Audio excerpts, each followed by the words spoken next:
watching. We're gonna use 2 blocks for this practice, so if you have 2 blocks, have them nearby. And then when you're ready, we'll start in child's pose.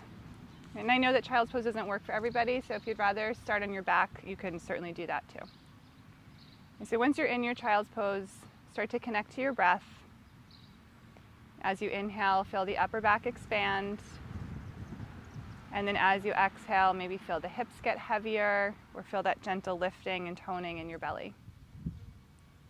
We'll just take a couple of moments here trying to connect to your breath and also trying to let go of whatever you may have brought onto your mat with you. With each exhale, let those thoughts release, let the tensions in your body subside. And then as you're ready, we'll start to crawl the fingertips forward, reaching them as far forward as you can so you have an active arm. The elbows and forearms are lifted up off the floor. And then as you're ready, you can lift your hips, tuck your toes under, making your way into your down dog. And probably will feel nice to bend one knee, squeeze the opposite heel down, opening the hamstrings of your straight leg, switching sides as you feel ready. And I always like to hold for a breath or two just so that we're not pedaling really quickly, because then the hamstring doesn't really have an opportunity to stretch. And then when you're ready, you can settle into a still down dog. And press the pads of the fingers, the fingertips into the floor so the weight's not collapsing into your wrists. Root through your inner hand, and then use the pressure of your hands rooting down and forward to move your hips back and up. And we'll start to connect to the breath. As you inhale, you can shift forward to your plank, catching yourself before your hips sink. And then as you exhale, press back to your down dog. And then just take that a few times on your own, trying to connect to your breath. So inhaling forward, pausing at the top of the inhale. Exhaling to press back, pausing at the bottom of the exhale. And 2 more times. It just helps to warm the front body. It also helps to warm and open the shoulders. And then the next time that you press back to your down dog, we'll pause there. And then inhale, shift forward to your plank.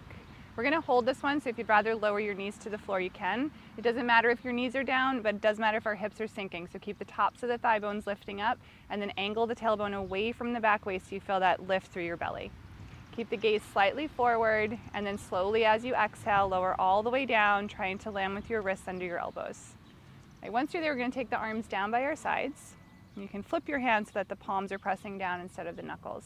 And then take a moment to set your feet. So the feet are hips distance. Press through your feet so your kneecaps lift. Reach the big toes straight back so your ankles aren't rolling out. And then without letting the ankles roll out, also try to get your pinky toe back down onto the floor. And then holding onto that work with an inhale, lift the head, the neck, and the chest. Roll the shoulders away from the ground as if you could hold a pencil between your shoulder blades. And then pull the sternum forward and up. We'll keep our left foot rooted. Reach the right big toe straight back so much that the right leg lifts. And you can imagine there's a weight hanging from your pinky toe, so it's the inner thigh muscle working. And be more interested in how far back you can reach your right foot than how high you can reach it. And then for the last couple of breaths, if you'd like to add your left arm, you can reach the left arm forward, flipping the palm toward the right, extending from the right toes to the left fingers. And then exhale, lower everything down. You can take your forehead or your cheek to the floor. And so that work is strengthening the entire back body.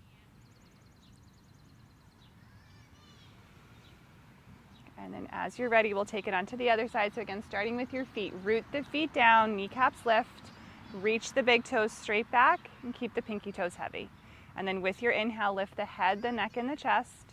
Once you've found that lift, see if you can roll your shoulders away from the ground, getting that stretch across your chest while strengthening the upper back muscles.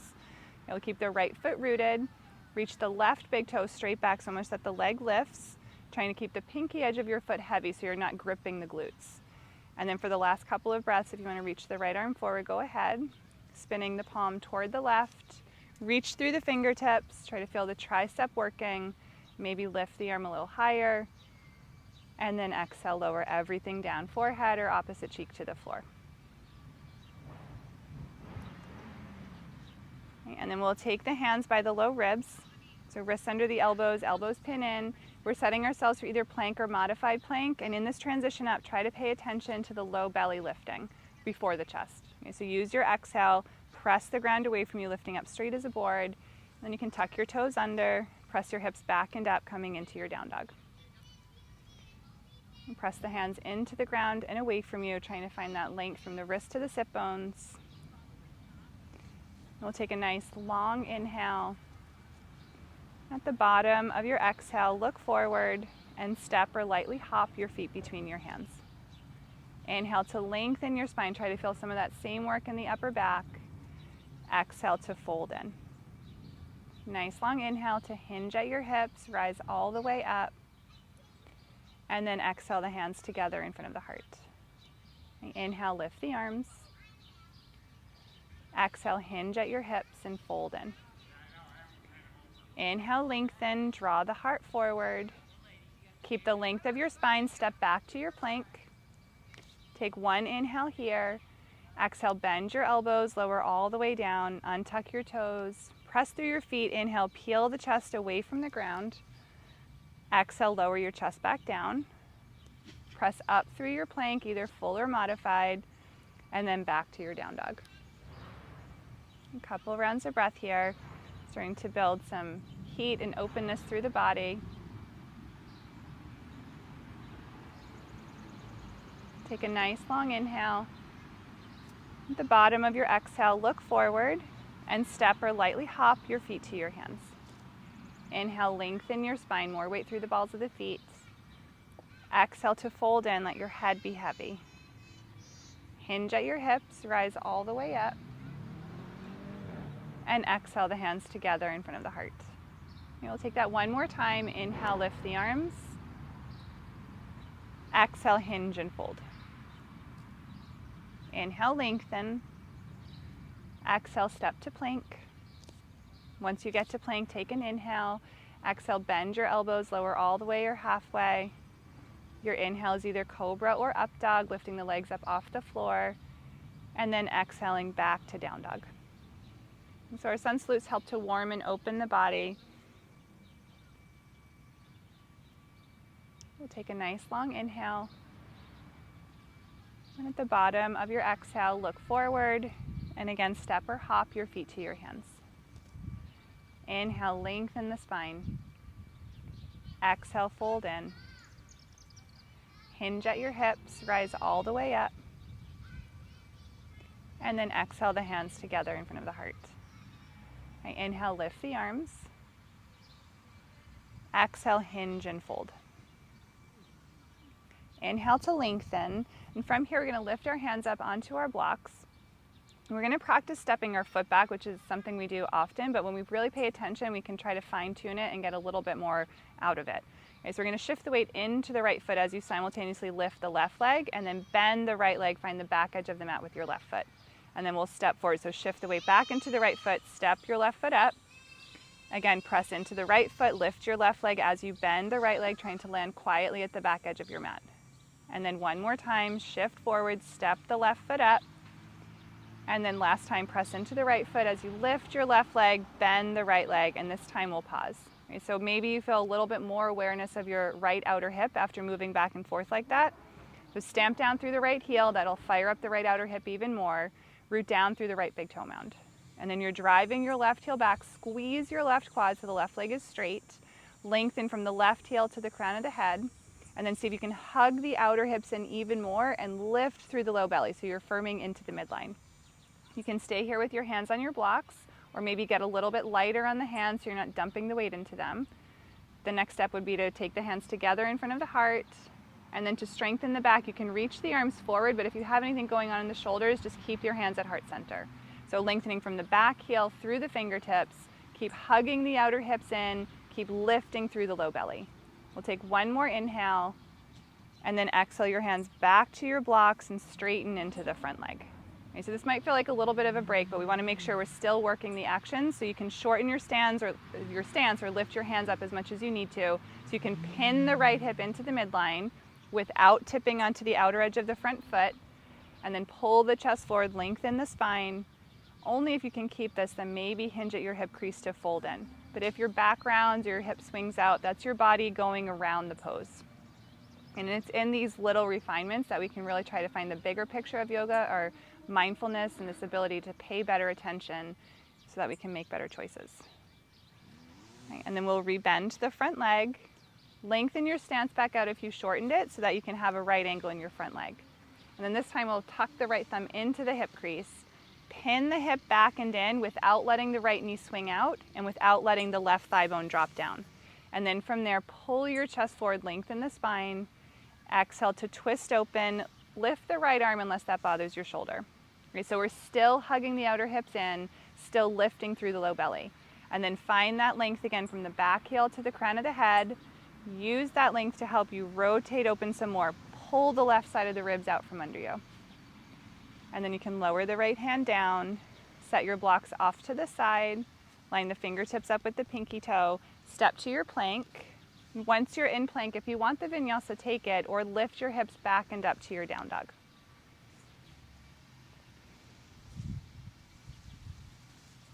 Okay, so this time we're going to practice stepping the foot forward rather than stepping it back. And if you have tighter hip flexors or weaker hip flexors, you're going to want to lower to your knees and grab your blocks and lift your hands up onto your blocks to lengthen your arms, which just allows us to step our foot forward a little bit more easily, and in that ease we might be able to pay a little bit more attention. Okay, so with an inhale, we'll lift the right leg and then look forward toward the blocks of your hands and step the right foot as close to your hands as you can, landing as quietly as you can. And now we're going to press our hands into the blocks to see if we can lift the foot without dragging it and press back to your three-legged dog. You'll take that again, look forward, step forward, landing as quietly as you can, and then press into your hands, see if you can lift the foot without dragging, going back to your three-legged dog. Okay, one more time, look forward, step the right foot through. This time we'll hold. So we're going to lift into high lunge in a second, so just make sure you're not on a tightrope or balance is going to be even harder. So you can take your hands to your hips. When you're ready, lift the torso upright, bend your back leg. So with the back leg bent, we can get our pelvis upright without letting everything tip forward. See if you can press your left heel back a bit. Okay, and then as you inhale, straighten into the right leg, keep hugging the outer hips in. As you exhale, rebend the front leg. Inhale to straighten. Exhale to bend, paying attention to what you're feeling in the front of your left leg. Inhale, straighten. Exhale, bend. And then last time, inhale, straighten. Hug the outer hips into the midline. Lift through your low belly so you feel stable. And then really connect to the balls of the feet so that you feel rooted. Okay, lift the arms out to the side. Press your hands into these imaginary walls. Lift the chest. And then we'll take a twist. You can reach your left arm forward. The right arm comes back. Okay, so it's a pretty precarious pose. You might feel a little wobbly. And in trying to find our sense of balance, we also find our sense of focus. You can, as you're ready, rebend the front leg. Press your hands away from you. Lift the shoulder blades into the heart. And then exhale, lower your hands to the blocks. We're just going to step forward so your back foot steps up to meet the front foot. Inhale to lengthen. Hopefully you're feeling your outer hips. Exhale to fold. Hinge at your hips. Rise all the way up. And then exhale the hands together in front of the heart. We'll take that all onto the other side. Inhale, lift the arms. Exhale, hinge and fold. Inhale, lengthen the spine. So we're going to practice stepping our foot back so you can step your hands up onto your blocks. So you're simultaneously pressing into your left foot as you lift the right leg and then bend into the left leg to reach the right foot to the back edge of the mat. And then shift the weight back into your left foot, step the right foot up to meet it. Press into your left foot, the right foot steps back, landing quietly. And then last time, shift forward, stepping forward. Press into your left foot, lift the right leg, bend your left leg, and this time we'll hold. Okay, so just make sure you land in the right spot, your knees on top of your ankle, and then see if you can feel a little bit more awareness of your outer hip by really rooting through your left heel. Hug the outer hips into the midline.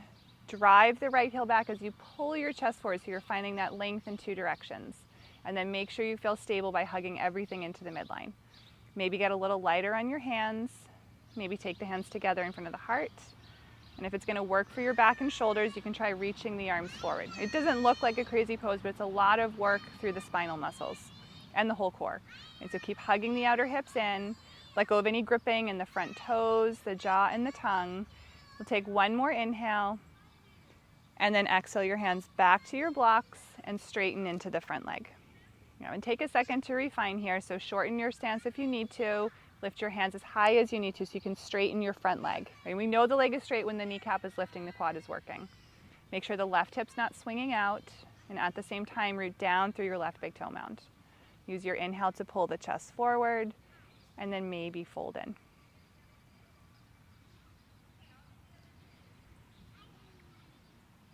And then as you're ready, we'll rebend the front leg, re-lengthen your stance if you shortened it. The right hand can stay where it is. Tuck your left thumb into your left hip crease and give yourself your own assist of pinning the left hip back and in. Just make sure your left knee didn't swing out and the right thigh didn't drop. And then pull the chest forward to lengthen. Rotate the torso open, maybe lifting the left arm unless that bothers the shoulder. Okay, so continue to hug the outer hips in. Continue to feel that lift through the belly. And then from the back heel to the crown of the head, can you get a little bit longer? Use that length to twist open a little bit more without disturbing your legs. And then lower your left hand down. You can set your blocks off to the side. Step back to your plank. From plank, if you'd like a vinyasa, go ahead, or just press your hips back and up to your down dog. And so again, this time we're going to practice stepping the foot forward, so you can lower your knees and lift your hands up onto your blocks. And the goal when we're stepping our foot forward is to, again, try to land as close to the front edge of the mat and to land as quietly as possible. Okay, so we'll use an inhale to lift the left leg. Looking forward, step your left foot as close to your hands as you can, landing as quietly as you can. And then press into your hands to see if you can lift the foot without dragging to go back to your three-legged dog. Okay, look forward, step the foot forward. Press into your hands, lift the foot, press back to your three-legged dog. Again, looking forward, step the foot forward, press into your hands, lift through the low belly to press back to your three-legged dog. And then last time, step your foot through, and this time we'll hold. So take a moment to make sure you feel steady. If you're on a tightrope, it's going to be really hard to balance, so separate your feet about hips distance. And then we'll take our hands to our hips, lift the torso upright, bend the back leg. Keep hugging the outer hips in and lifting through the low belly. Without losing that, you might be able to press the right heel back, but if that causes everything to tip forward, just keep your back leg as bent as you need to. And then we'll start to move with the breath. So as you inhale, straighten the front leg. As you exhale, bend. Inhale to straighten. Try to notice what you're feeling in the right hip crease. Exhale to bend. Inhale to straighten. Last time, exhale, bend. Inhale, straighten, and this time we'll pause. So find your balance by hugging the outer hips in, lifting through the low belly, and then also root through the balls of the feet so you're really connected to your foundation. We'll take the arms out to the side, press the palms into imaginary walls. Take an inhale to lift, and then as you exhale, reach the right arm forward, keeping your gaze really steady. Keep hugging the outer hips in and stay connected to the balls of the feet. And then rebend the front leg.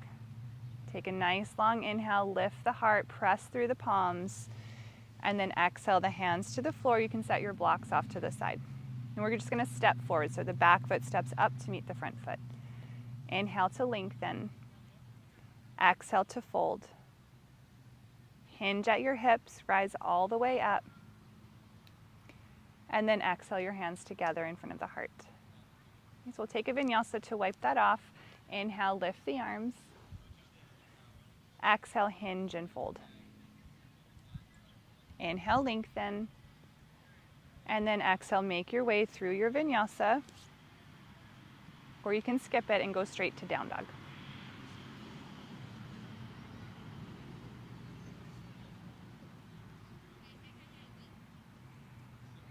And so this time without the hands on blocks, we'll use an inhale to lift the right leg.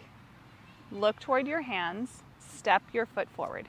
Help it all the way to the front edge of the mat. And then we're going to lift our hands back up onto our blocks. So you're coming back into that lunge. So find your center again, hug the outer hips in, lift the low belly. If you do want to make this harder, you could always take the hands together in front of the heart or reach the arms forward, but we're going to keep our hands on our blocks. And we're going to shift forward and backwards, this time into warrior three. So she's hopping her hands forward or the blocks forward, shift into the front foot, lift your left leg.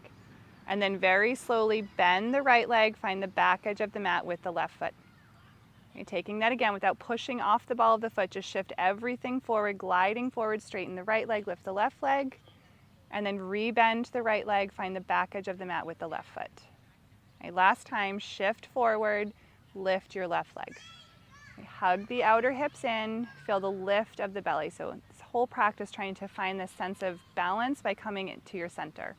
Reach through the left foot as you pull forward with the chest. And then just like you did earlier, hook the right thumb into the hip crease.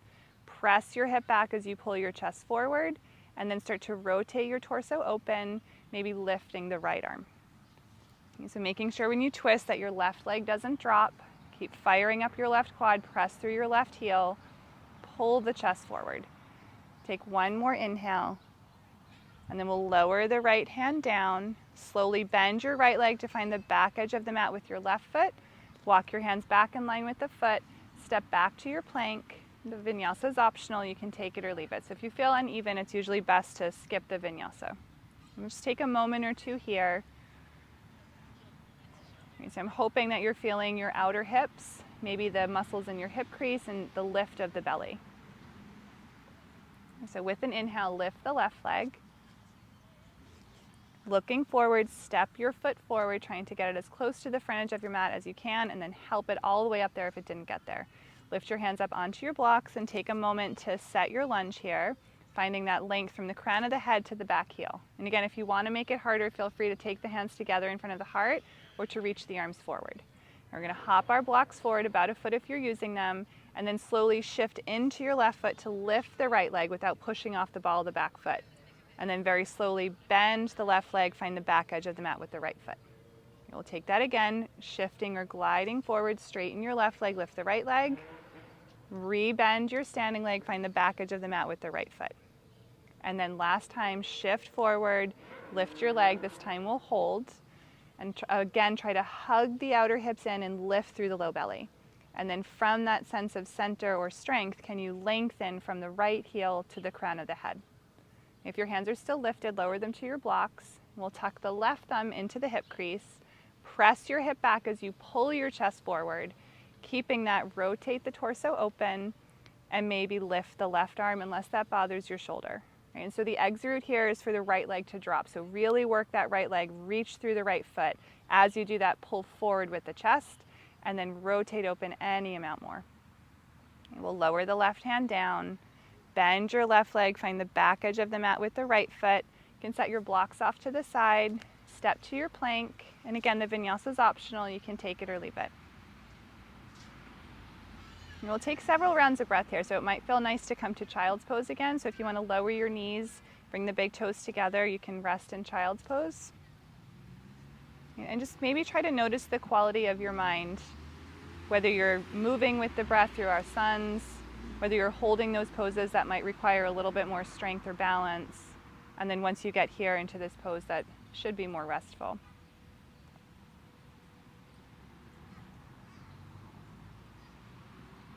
And then when you're ready, you can lift yourself up. We're just going to come to a seated position.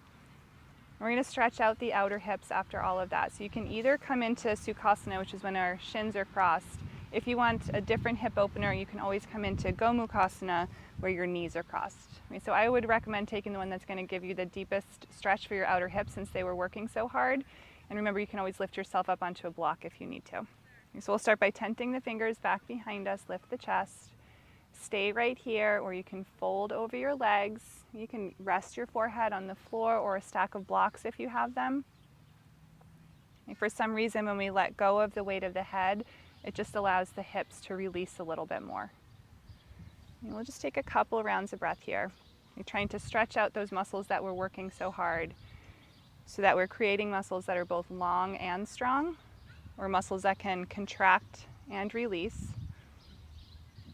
It's one of the greatest benefits of our asana practice, as it helps to move the blood through the body.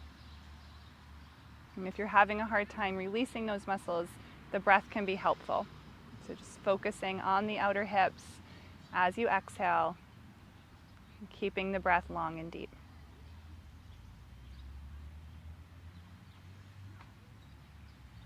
And then when you're ready, you can lift back up. And we'll just switch the cross of the leg, so whatever knee was on top will be on the bottom, whatever shin was in front will now be in the back. And then you can, again, tent the fingers, lift the chest, stay right here if you're already feeling a lot in the outer hips, or you can fold over your legs. So this is probably your non-habitual cross, so it might feel a little bit more intense. Just try to breathe into it.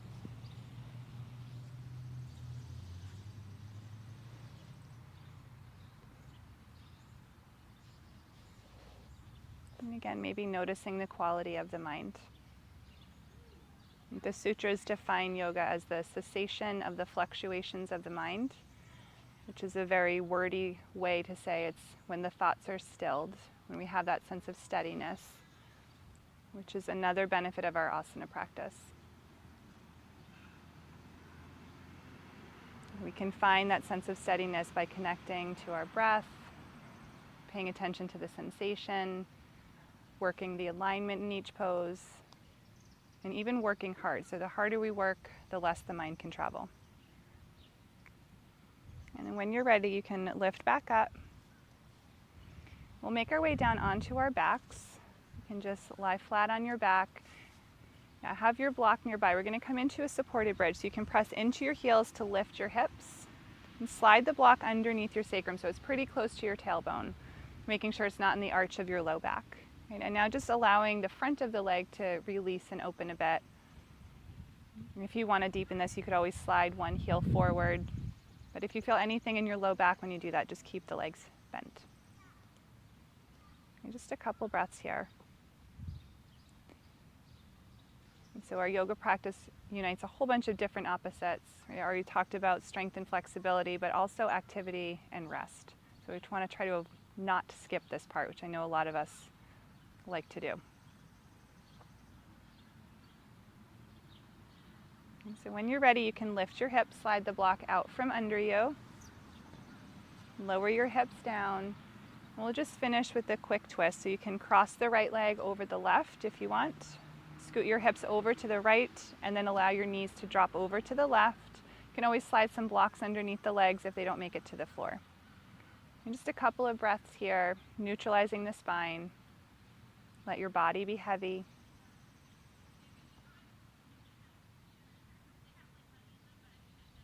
And then with your next inhale, lift the legs back up. Uncross, recenter. We'll take it onto the other side. So if you're crossing, cross your left leg. Scoot your hips over to the left. Drop your knees to the right. With each exhale, try to melt into the pose a little bit more.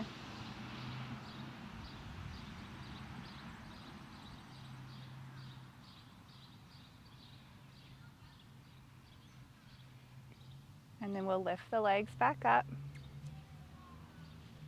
Uncross, recenter. Hug your knees into your chest, wrap the arms around the shins, maybe rock from side to side. From here, if you have time for Shavasana, I would highly recommend taking a Shavasana. But if you don't, when you're ready, you can roll forward. Take the hands together in front of the heart. Take an inhale to lift the heart. Exhale to lower the chin. I thank you all very much for practicing with me. Namaste. Thanks, Kaisa. Thank you.